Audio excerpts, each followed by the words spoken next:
Alright, let's talk about assemblies. So in Inventor you have the option to bring in multiple parts together to form an assembly, and the end goal is that we want to have our puzzle cube assembled all together so all our parts are flush. That means all our surfaces they look nice and clean and they're like flat faces, and I can't move them around. Any of my parts, I shouldn't be able to move them around. So in order to get there, we got to do a couple of things. So we're going to start by creating a new a standard .iam file. That's just assemblies. That's just a file extension for assembly. So click standard assembly. We're going to go to create. Make sure you're in the puzzle cube project. And now you'll notice the same type of graphics window. I'm going to make sure that I'm in a 3D view. You notice your ribbon has changed a little bit. You now have different features, and you have an assembly tab, and you got different tools up here. So the first thing we want to do is place a part, and it's going to ask you where or which part you want to grab. I'm going to click part 1 and open, and then I'm going to zoom out a little bit, and I'm just going to click to place that part. You'll notice that it wants me to place another one, but I don't want to. I just need one of these. So I'm going to right click and click OK, or if you want to, you can just press escape on the keyboard and it'll go away. So now we have our first part placed, but you'll notice that you can't, it's like I can move it around, and I don't want to be able to move it around. I want it locked in place. So what I'm going to do is I'm going to right click and I'm going to ground this component, and that will lock it in place and make sure that it doesn't move. You'll also notice there's a little pin on the part. That means that it's grounded. So I can't move it around. I want to lock it in place. All of my other parts that I bring in are going to move and constrain relative to this part. So the next thing I want to do is place another component. So I'm going to do part 2, and I'm just going to click to place it. Same thing, right click, OK, or press escape. I can also move this around. I want to get it close to where it's supposed to go. I can just drag and move it there. I can also do a free rotate and rotate it close to where I want it. And then once you have it close to where you want it, then you can press escape, and now we need to create a constraint just like we constrained. So either adding dimensions or relationships that prevent 2D or 3D sketches from moving when we created a part. You're going to do a similar thing with the assembly. So we're going to create a constraint that kind of limits the movement of these parts so that they're locked in place. So in order to do that, we need to go to the Constrain tool up here, or you can press C on the keyboard. You also want to be comfortable with being able to move around and change your visibility inside of Inventor.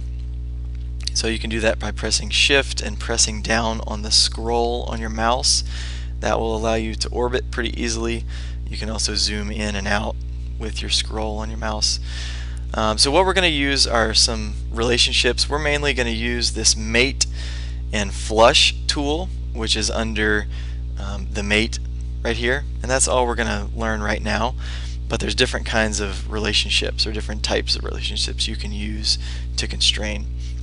Typically what I say is you need to mate two faces together first, and then you can do most likely a flush or a mate after that. So let's start by constraining two of our edges so that they don't move. So I'm going to first click on the first face. I want this face to kind of be lined up with this face right here. It's going to make a little sound. I have to click apply, and then I can close out of that, and I can notice now that I can move this part around still, yes, but it's moving and it's constrained so that these two planes or these two faces are now locked together. So no matter where I move it, it's moving along the same plane, because this plane and this plane right here are now locked together. So I need to go find a different plane to now lock together.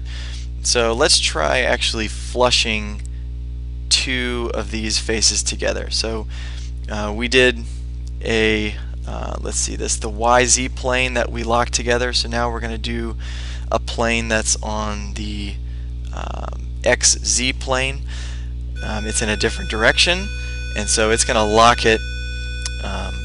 It's going to lock it better because it's in a different plane. So I'm going to create a new constraint. I'm going to actually flush, and that's going to make these two sides. When I click the second one, it's going to lock it in place, and so now I can still move my part, but notice that it's now even with, like, these two top faces are now even. And so now I need to create a flush with one more plane, and it looks like that plane is going to have to be something that's on the XY plane now. That's the only other plane we haven't locked.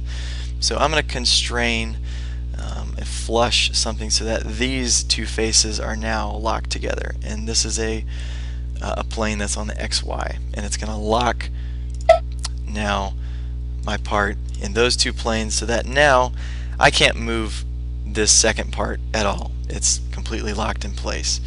So now my two parts here, if I go to my home view, now I have these two parts that I can't move, and I can then now place my third part in, and you're going to start constraining that the same way I did these other ones until you now have a completed puzzle cube.